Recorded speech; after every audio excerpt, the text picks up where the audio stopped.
In today's conversation, I sit down with Eric Kuefler, someone who lives integration. Eric's the kind of leader who can take complexity and turn it into momentum.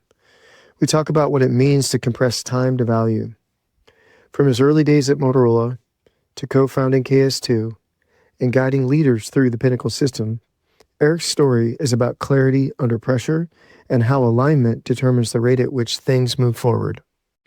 Welcome to Beats Working, Winning the Game of Work, hosted by Dan T. Rogers. This show invites you into conversations that go deeper than job titles and hustle.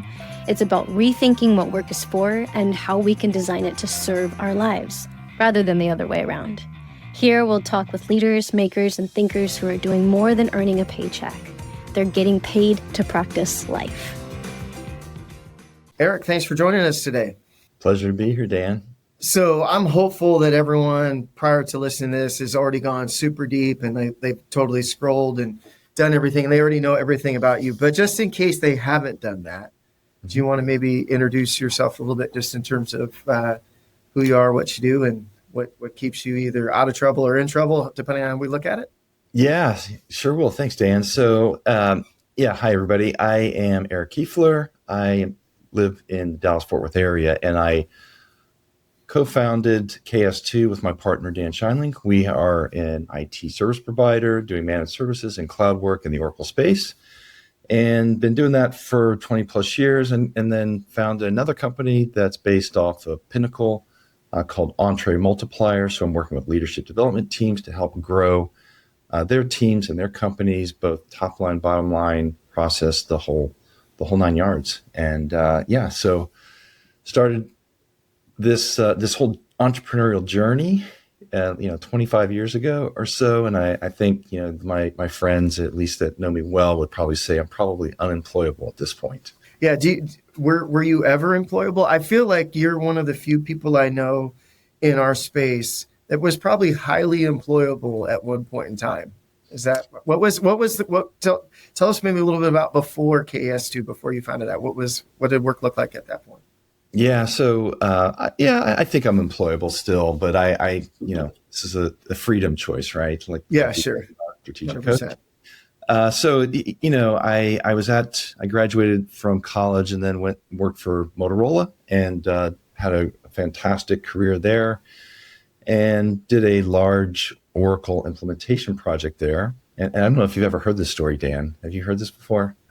I think I've heard parts of it, but I'm anxious to hear it now. Yeah. Okay. Yeah. And so we were super successful after about a year and a half of learning and installing Oracle e-business suite. And then after that, the company wasn't sure what to do with the team. And so I said, I think I'm going to go start my own company.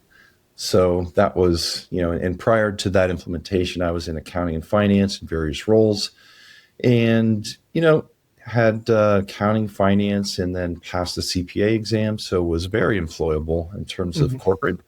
Project was great, successful, and said, hey, there's another world out there that I want to explore. And so left on Friday and then started my first company on Monday. So I think everything that you said made sense, but let me just see if I can sort of paraphrase. So you were part of a team, or maybe even led the team of a significant implementation inside of a large corporation. That was successful. And then maybe an insight that you had was like, gosh, maybe I could help other people do these sorts of things. And interesting enough, maybe had they a little bit more insight, it sounds like they probably could have kept you if they had a little bit better vision for you, right? If their vision had been big enough to include you. Is that close? Yeah, it's really, really spot on, Dan. There was a large consulting group that was with us too that we were working very closely with, and I got to know them and got to know kind of their comp level and what they were doing, and I got super excited about that. So yeah, I was motivated too. I was in my late 20s. I was just getting married, or I was just met my wife, and we were starting to talk about getting married. So I had a lot on my mind, and my boss had left.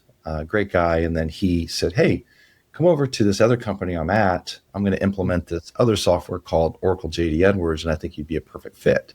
And I said, I told him, I said, hey, I don't know anything about it. He said, you've proven you can learn that other Oracle software, you can learn this software. I have all the confidence in you. So a little bit of a transition there, but not too bad. And I would say, Dan, when you just asked me about it and I look back now, I think, I was tapping into my unique ability and didn't know it.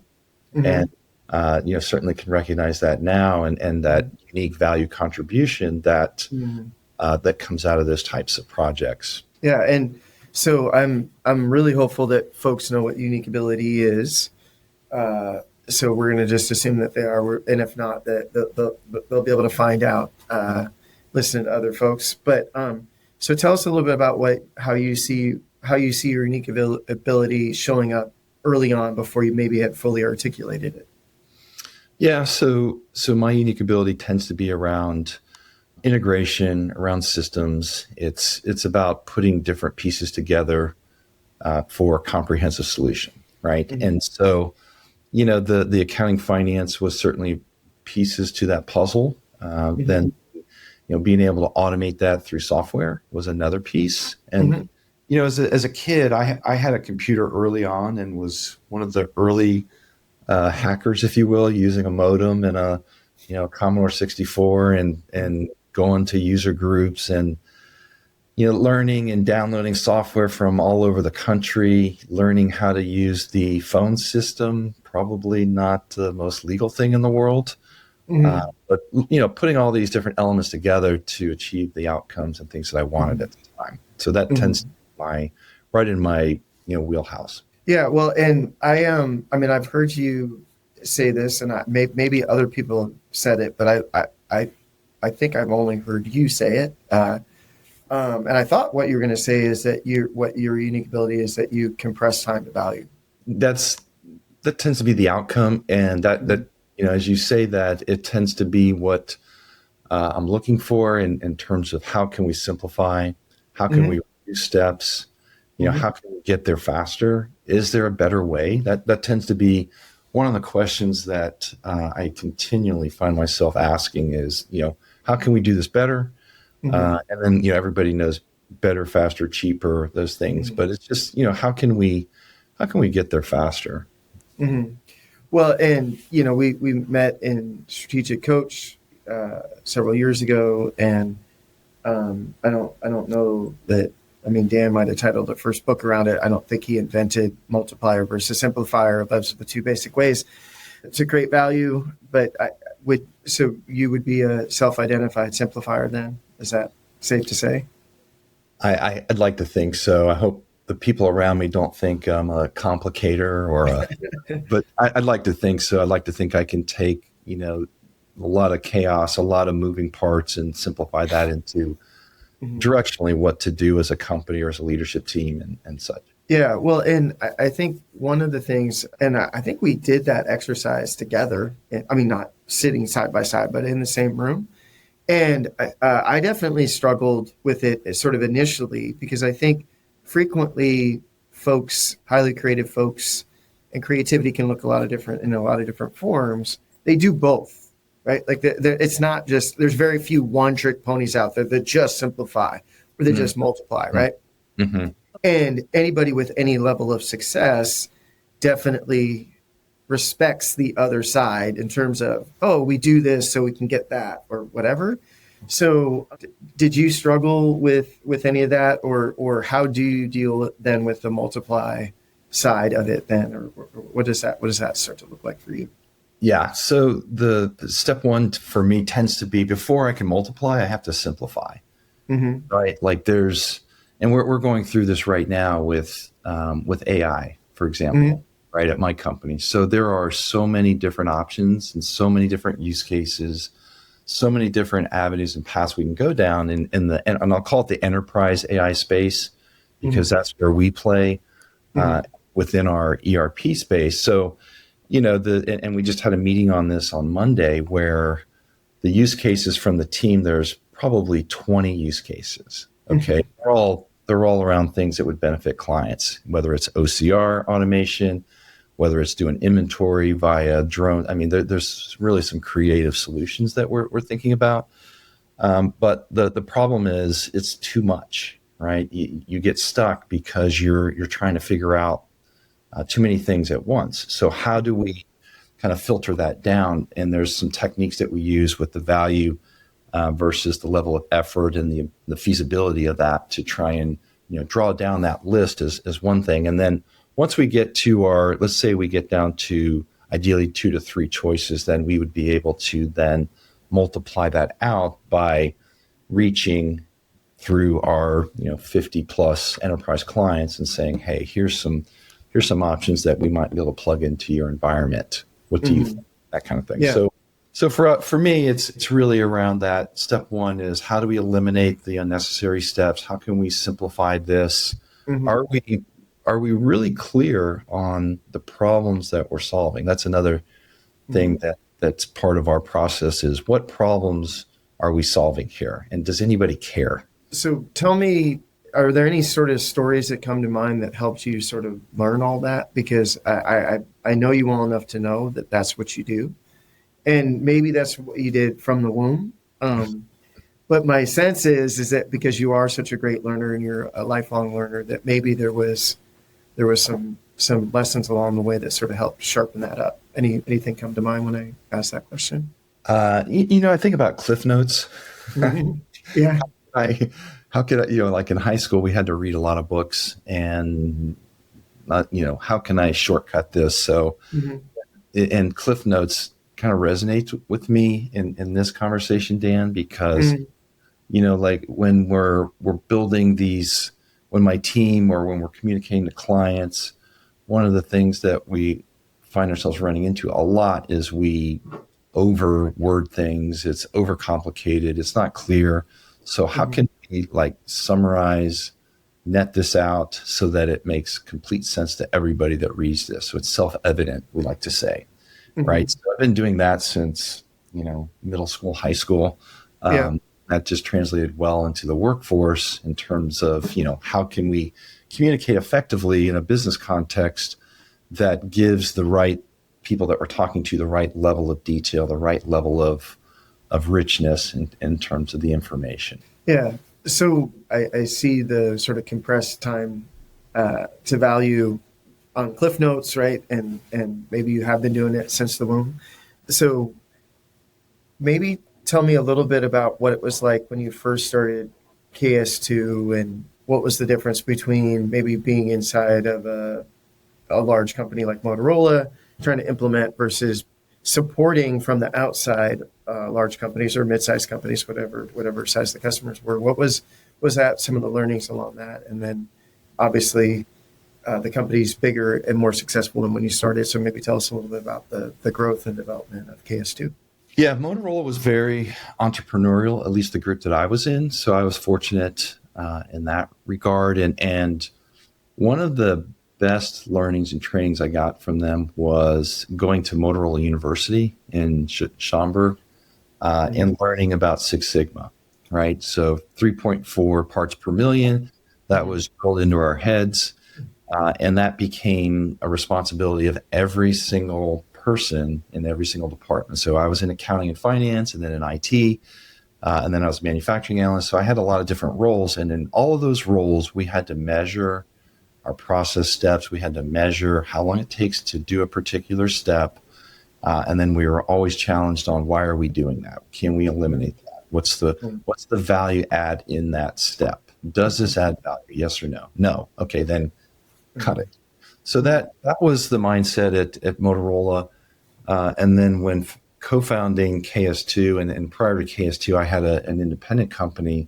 It was the same thing. How can we get to, and I was installing and setting up JD Edwards software. So how can we get that installation done faster? Can we script this? Okay, the end users are looking at this from the application, from the screen. And so what I did was I wrote a lot of SQL statements and integrated that into Excel through VBA and other tools to make this seamless, easier, faster, better, cheaper, and get to those decision points faster, right? Versus waiting to run some kind of a batch program within the application itself. So those were things that translated well from Motorola to KS2, and certainly Motorola was a big company, a lot of layers.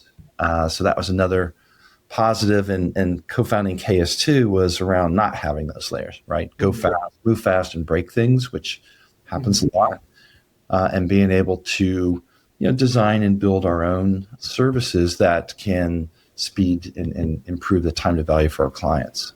Mm-hmm. So the journey of folks that go to start their own thing, frequently we start off as, well, we're just making shoes, right? Whatever that is. And then eventually, if we're fortunate enough to have any success, we have to make that sort of navigation to, okay, maybe I'm still going to make shoes part of the time, but somebody actually has to build the shoe factory, so to speak. And that's obviously an entirely different set of skills. It's in many ways a whole different riddle. So what was that like, and how did you take that on, and what did you learn sort of through that process? Because, there are seemingly some things that easily just map directly over, but then there's other things in terms of setting up your own systems and structures that maybe aren't quite as, what we just need to, it's like implementing another program, right? So tell me a little bit about that. Yeah, no, that's a great question. When I started my first company, I was an army of one, right? So I did everything. And like you said, I was the cobbler. I did it all. I built them, I sold them, I did everything. And then as part of that, though, towards the tail end of that first company, I started to pull in 1099s. I started pulling other resources to collaborate. So I started to outkick my coverage and knew that, and started and other folks. And then one of the things I really liked about KS2 and why I joined forces with Dan was they had some existing infrastructure already that I didn't have to build from scratch. Okay, so there's a resale model that was already in place with IBM, so I didn't have to necessarily build that from scratch. However, we did have, and I think some of the biggest shifts and challenges over the years from that individual contributor or that small, let's say the company was 10 to 15 people, and then trying to go from 10 to 15 to 50, 60, 70, where we are now, is really around the right leadership, the right structure, the right people in the right seats, the right processes, the right systems. Those are now the focus that we have. So that's a huge, and that's a whole different set of skills, right? So from that technician of knowing the product or knowing the shoes, like you said, and being really good at that, to knowing the bigger picture. How can I structure this in a way that allows us to reach more clients? How can I structure this in a way that allows us to fulfill the promises that we're making? And as we scale, we're making bigger promises with more risk, right? Yeah. So that's been, I would say that's been the last, probably 5 to 10 years of my life, is just focused on, we're talking today about compressing time to value. And as you do that, it revolves around the right processes, right? The right people in the right seats, the right collaborations and partnerships, the right technologies to pick that help to remove some of those frictions and increase that scale. Accountability is key as we do this, as we scale and we, grow. And then certainly how we make decisions and what are those decision points and how do we formulate those decisions. All of that has been part of my DNA here the last 5 to 10 years, I would say. Sure. Yeah. So if we think of Motorola University in good old Schaumburg, Illinois, as a moment, what are some of the other moments in your career since then that have sort of helped continue that education and that learning for you to develop those skills? Boy, I never really thought about that. I think certainly the first company I founded was all around, initial implementations of Oracle JD Edwards software. And there were some massive learnings in that because I did a large project in the Dallas area, and then the software had some bugs. Imagine that, right? So the software. Only time that's ever happened. This is the one and only project ever. And, Yes. and so there were bugs and issues in the software that came from the manufacturer that had nothing to do with me as the implementer or service provider, or anything like that. And so I had to navigate a very, very technical and a very emotional issue for the client, because they hadn't been through an experience like that before. So they expected the software to go perfectly well. It didn't. They didn't know, who was responsible for what. So I got myself into learning how to negotiate very, very well. Right. Mm-hmm. So that was a big learning. And that turned out very well in the end, but was, my technical skills are solid. And then I had to really work on those communication and softer skills, as we say. So that was a big learning moment since the Motorola days. Mm-hmm. I would say the other one is when we formed KS2, we formed that in around 2001. Mm-hmm. And prior to that, it was called DSI Consulting. And so we had to come together and create this new entity, this new identity, new branding. These are all areas that aren't technical per se and not necessarily my background. So that was a big learning moment. And then I would say the other major, and there's a couple others, but another major learning moment has to do with then KS2. We then bought out our third partner back in 2016, and then I'm trying to remember all this, and then and so that was another learning moment. Like how do we do this in a way that is win-win for everybody, right? And what's that process look like? So some soft skills to technical to kind of this M&A or business type of skill set. Mm-hmm. Yeah, so I know a little bit about the story. So I'm gonna suggest maybe another moment that seems to me, just based on what at least I've learned some from you, and you're sharing your story with me previously. Tell me about maybe as you guys implemented operating systems, whether it be EOS. I know that you're currently involved with Pinnacle. I know that you've got a lot of experience with EOS.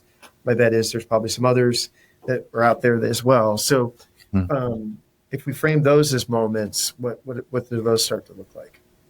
Yeah. So just maybe a little background, maybe a step back. So we implemented EOS back in, I'm trying to remember, like around 2012, I want to say. Mm-hmm. Okay. So it was, EOS was relatively new, I would say, back then. Mm-hmm. And so we were one of the early adopters. Did you ever run Rockefeller or Scaling Up prior to that? No. Mm-mm. Oh, okay. No. Yeah. We did. So we had done that and then went to EOS. But anyway, it's similar, right? Very similar. Yeah, and I think maybe Vern and Gino may have worked together. Just slightly, yeah. He was a coach, I think, at one point. Yeah, a client coach, and then competitor. Yeah, how the world changes. These things happen, and So we were looking for a way to grow and scale, and looking for a way to have a very disciplined approach to how we were going to run the company, and we. I was looking and was actually searching through Vistage, and then ran across a gentleman named Mark Winters, and Mark lives here in Flower Mound, and we ended up going and having lunch, and everything went well, and said, hey, I've got this thing called EOS, which I think is going to benefit you. I'm like, okay, so read the books, and long story short, Mark became our implementer, and we did about 28 sessions with him. So, what's that saying? You want to 7 years, something like that. Yeah. You want a slow learner with a willing checkbook? Is that the? Yep. Sorry, maybe that was us. Yeah. And Mark wrote Rocket Fuel, which is a great book around the visionary and integrator concept. And We used and ran EOS for probably 10 years or so. And then we started to hit our head on the ceiling on a lot of different items, like strategy, for example. Like, what's the right strategic growth direction should we go? Where should we go? What should our strategy look like? Should we grow all organically? Should we think about M&A? Should we think about our IP, and how do we think about these things? And then how do we monetize and bring these to market? So there wasn't a lot in the EOS framework for those things. And so I went on another search and said, what's next? It's kind of like we're a software implementer. So our customers are always looking to upgrade. So I was looking to upgrade. Yep. And went searching around and actually was at a coach meeting in Toronto, and somebody said, hey, have you heard of Pinnacle? And I was like, what the heck is Pinnacle? Right. And so had a meeting with Greg Cleary, learned about it, and it really fit what we were doing and are doing, and just the way that we operate, and that you take from, you mentioned scaling up. They also pull from 40X, they pull from a little bit from EOS, pull from good to great. And then as a guide, we call ourselves guides, not implementers. As a guide, we're able to pull from the best of whatever is out there, right? So that we can benefit our clients. So we're not gated by one book, one mindset, one brain.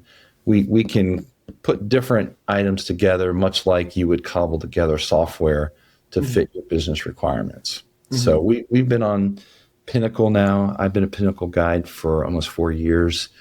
It's going really well. I've also, another interesting fact is I've used, I think, all of the EOS software that's out there. So, when we first started with EOS, there was no software. So Bloom Growth wasn't even Bloom Growth. Back then it was called Traction Tools. That was just starting and was very early days. So I've used Bloom Growth, I've used 90, and now we're on a package called Stretty, which we found works really well with Pinnacle and integrates well with all the other software that you probably use, like Teams and others. So really enjoying it, highly recommend it.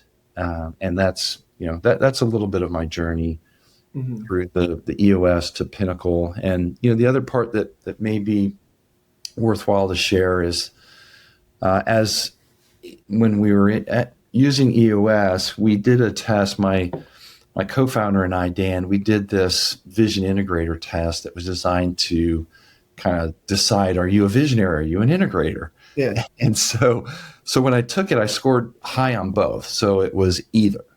Yeah. It kind of might have made things worse or better depending on who you are. Yeah. But that was the reason why I'm telling you that is we decided that as a team that I would be the integrator and focus on that part of the journey, that part of the role, that part of the company, which has served us well. So that, taking those ideas, those visions, and then converting them into actionable process, actionable, IP, whatever those actions are. That's been my role, and then I flip into visionary sometimes, and it can be helpful in terms of, hey, this is where I think we need to go, and then convert that to GSD, to getting stuff done. Yeah, and I think just for folks, I'm hopeful that everyone that would ever hear this knows that there is plans out there. I'm just going to tell my little story here. So when I first joined EO in 2006, I had been a business owner at that point for about 4 years, and I went to EO University, and by the grace of the boss, my first session, actually Guy Kawasaki was the opening keynote, which was just utterly fantastic because it's Guy Kawasaki. Then my first session is Vern Harnish, Mastering the Rockefeller Habits. And I was like, holy shit, there's a book to run your business. I had no idea. Like, I had just been trying to figure it out. So I can't stress to folks that if you're doing it by yourself, that's just, you're not compressing any time to value. And any plan that isn't yours, that is somebody else's, is going to be better than trying to figure out for yourself. And so I think getting in one of those and just getting the results from that, and then from that position of stability, then you can make a more nuanced decision about what really does or doesn't make sense. But if somebody is still out there operating not on one of these systems, I would just say I don't think it's necessary. And I don't know how you're only slowing down that time to value. Like that is uncompressing time to value for sure. Right. You're doing the opposite. Yeah, I mean, you could do way worse than any of the systems that we've mentioned, and there's still plenty of others out there. To be clear, so I think, that's and that was such news to me. Like that was such news to me. I was like, oh my God, I had no idea that I could just copy somebody. I was like, illegally, like, and they'd be happy about it, right? So our first silly little journey into the Rockefeller habits, I was like, I turned to my we didn't call it integrator, I called it my work spouse. I was like, it can't be this simple. It can't be this simple. Like we were definitely complicating it, right? So if you don't feel like you have that, you probably don't. If you're not feeling great about the one that you had, you might have outgrown it. Like that's more than possible, right? That's right. That's necessary, right? Or that's frequently what happens. So anyway, that's right. Yeah, right. And just to build on what you're saying, a lot of companies, they're running meetings, they're setting initiatives, but they're probably, the accountability around that is probably very low, right? That's how we were. And then, our discipline wasn't always being measured in the form of the software or in form of the tools we use. And so it's hard to know, like, are we progressing or not, right? Mm-hmm. And so that's the thing that I love about Pinnacle and Streti together is it's really easy to see that the different departments, the different groups, where are they at, and are they on track or are they off track, right? And as a leader, as leader of the company, you got to be able to look across the organization and I used to ask the question like, well, is the sales department meeting? Are they marketing? What are they doing? And now I can check in the software. I can see everything. I can see who's doing what. I can check scoreboards. Very, very straightforward and very much a simplifier for and that, again, that's going to be key to compressing that time to value. We talked about accountability before. The tools and tech is key also to enhancing and enabling that TTV. I think there's a piece of transparency, and I would hope that no one listening to this would go down the paranoid version of transparency about where there's some person, an authority that wants to like be able to control and all that. There's a transparency piece that's absolutely vital. And this is going to sound like a humble brag, but if you listen closely, it's not a humble brag at all. It's actually a mission of incredible. Like you want to talk about slow learner. We had years of crushing the financial goals, like exceeding them, and never, well, I say never, maybe occasionally accomplishing an operational rock. And my own ego and the fact that I really wanted the people to develop, I was like, we can't hide behind the top line and bottom line success of the company if we're not actually getting better. And it was very, very difficult to see that, or we in real time. It was obvious to see it at the reporting. It's like, oh, great, we have super classy problems. We're bigger, we're more profitable. Yeah, right. We're not really any cooler or smarter or better, but right. And I think it as people in leadership, it could be easy, at least in the short term, to be seduced by that. But the critical piece from my own experience about being able to sustain success is there has to be the development of the people and the processes, both continuing to develop. That yesterday's results just aren't going to last. Like they're just not. And without some level of transparency to measure it, I just don't know how you know where you are. And that's really where the transparency comes in. It's like we just have to be able to assess current condition in terms of like where we're at, right? And not just to know what the current version of the truth is, right?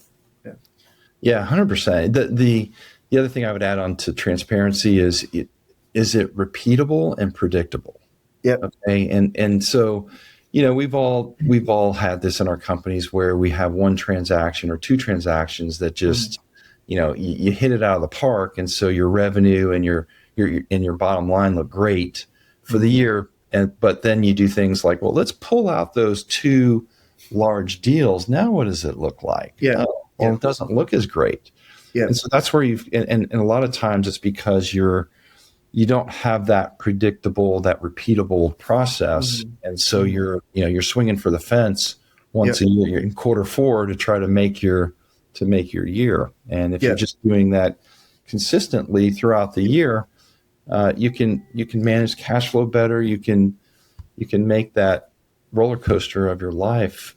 I've been running on something for the better part of, I don't know, it's about 15 years at this point, where I think there's actually a progression of what we should set value at. So I think the first one is quality, right? That's sort of phase one is quality, and it just has to be good enough. And, the market probably decides what good enough is. And we should be careful internally to be sensitive to that. And if we want to over deliver, that's cool, but just know that you're over delivering. And then right behind that, I would say efficiency, very much bound in effectiveness. And those two can be almost mashed into one, but it still has to be good enough. And then how do we make it better, faster, smarter?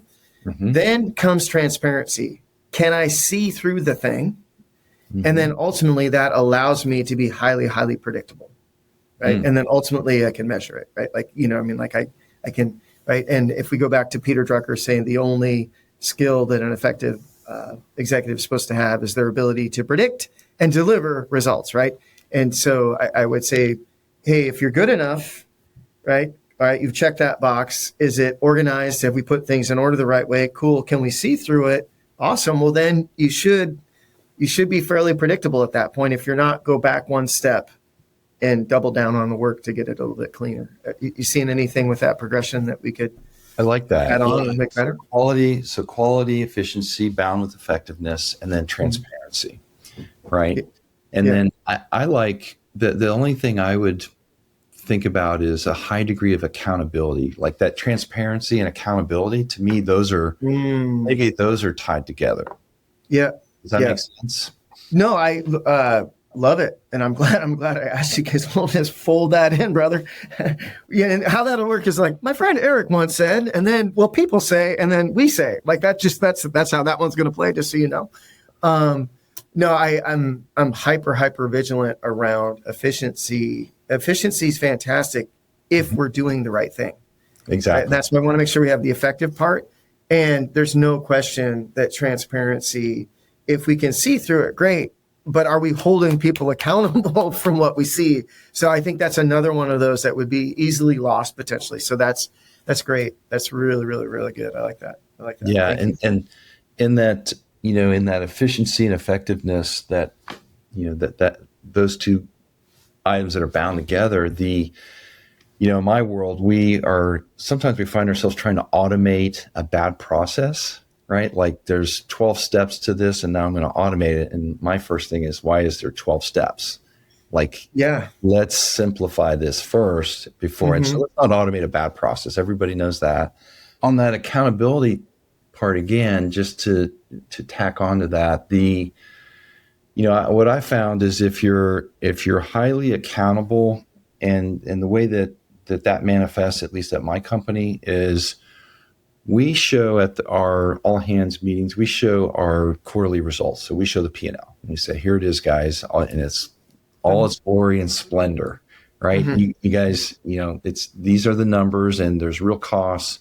And then here's what we're driving for on a bottom line. And so if, that'll set some expectations around, bonuses needs to be at this level. And if it is or isn't, then people can set things. And so we're very transparent about that. We're very mindful of, what shows up in the scorecards, shows up in our town hall, shows up in our all hands, and that consistency of message and the numbers the numbers don't lie, right? Here they are. So you mentioned, in earlier versions of the company, you were struggling a little bit around accountability. So maybe, and it sounds like that's something that you've closed the gap on, and it's probably one of those things that gets, does a little bit of movement on. But what was it like to sort of first close that gap initially? What was that like, and what did you learn through that process? Because I think that's something that individually we struggled with, and I've seen a lot of other folks struggle with. They're either really, really good at accountability or they're not. There's not much middle there, right? Mm-hmm. So what was your journey into to that being something that you're good at? So for me, my experience was people in different departments or roles have a different sense of accountability, first of all, just by nature, right? So salespeople, marketing people versus, and I'm going to pick on sales and marketing people, they don't necessarily love accountability as, job one, right?